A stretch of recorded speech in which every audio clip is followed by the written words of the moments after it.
Bismillahirrahmanirrahim. Assalamualaikum warahmatullahi wabarakatuh.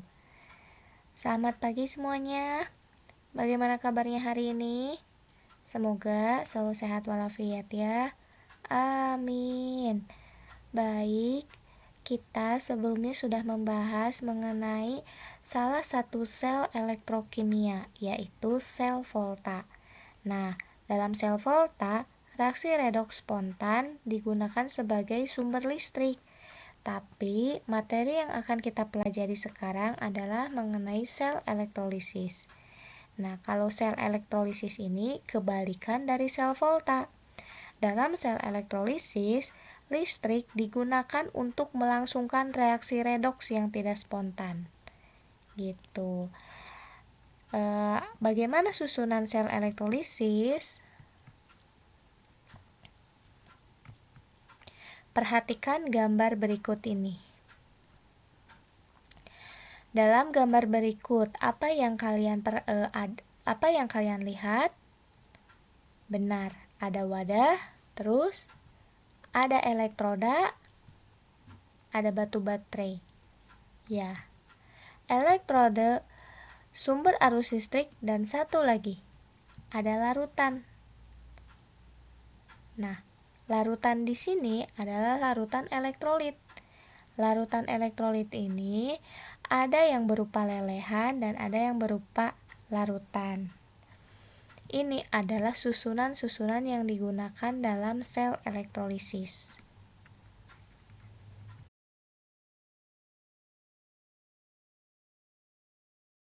Nah, listrik atau elektron di sini memasuki sel elektrolisis melalui kutub negatif, di mana kutub negatif dalam sel elektrolisis dinamai sebagai katoda. Nah, reaksi yang terjadi di dalam katoda, masih ingat apa? Kalau reaksinya masih sama seperti sel Volta. Benar, reaksi yang terjadi di katoda itu adalah reaksi reduksi. Nah, reaksi reduksi itu reaksi yang menangkap elektron. Jadi, listrik atau elektron itu memasuki sel elektrolisis melalui kutub negatif ini atau katoda, karena di katoda terjadi reaksi reduksi. Sedangkan di anoda terjadi reaksi oksidasi atau reaksi pelepasan elektron. Nah, perhatikan lagi, larutannya, karena dia larutannya larutan elektrolit, maka dia akan berubah menjadi ion-ionnya. Nah, di sini yang digunakan adalah NaCl, dan ini adalah lelehan. Molten itu nama lain dari lelehan ya.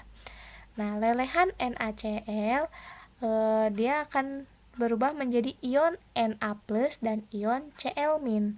Dalam sel elektrolisis, karena dia merupakan reaksi yang tidak berlangsung spontan, jadi si ion Na dia akan tertarik pada elektrode negatif, di mana Na akan tertarik ke arah katoda dan ion Cl- dia akan tertarik ke arah elektroda positif, yaitu anoda. Jadi kation akan mengarah ke katoda, anion akan mengarah ke anoda. Sampai sini dapat dipahami?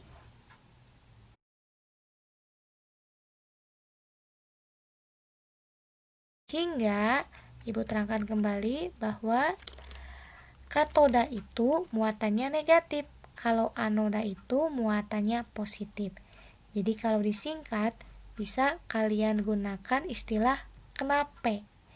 Katoda negatif, anoda positif, dan E-nya untuk pengingat bahwa ini adalah reaksi yang terjadi di elektrolisis.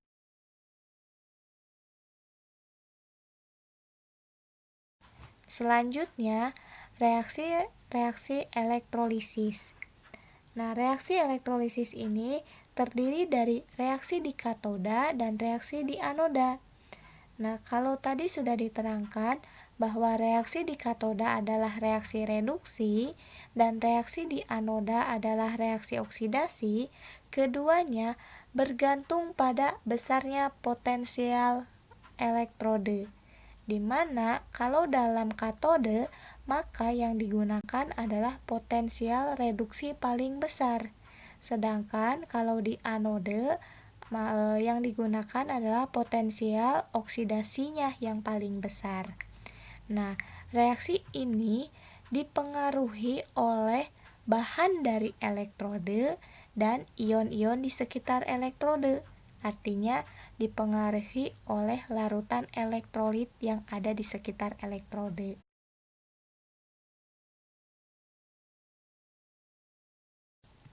Nah, perhatikan bagan yang akan Ibu terangkan.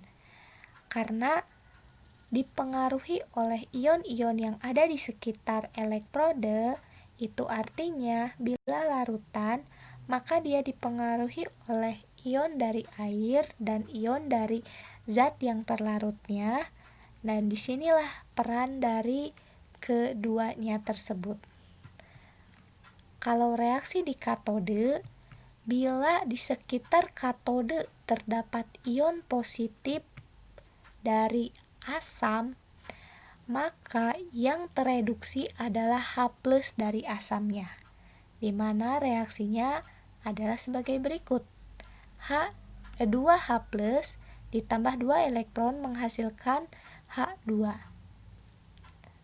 Selanjutnya, bila di sekitar katode terdapat ion positif yang berasal dari logam aktif, di mana logam aktifnya itu golongan dari 1A, 2A, aluminium ataupun mangan, maka yang tereduksi adalah H+ dari air dengan reaksinya sebagai berikut.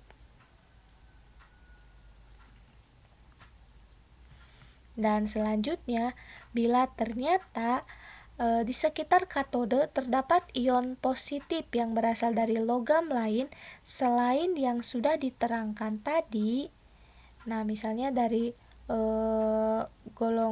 dari unsur-unsur lain selain yang Ibu jelaskan tadi, maka unsur itulah atau logam itulah yang mengalami reduksi.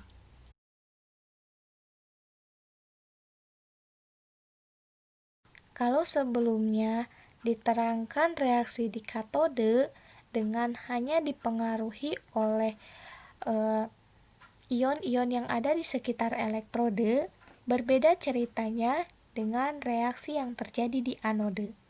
Reaksi yang terjadi di anode dipengaruhi oleh elektrodenya, di mana bila elektrode yang digunakan dalam anode itu bersifat inert, maka akan berbeda dengan elektrode dengan elektrode dari unsur lain. Perlu diketahui bahwa elektrode yang bersifat inert itu artinya elektrode tersebut tidak bereaksi dengan unsur yang ada di dalamnya. Tidak bereaksi dengan ion-ion yang ada di sekitarnya. Gitu.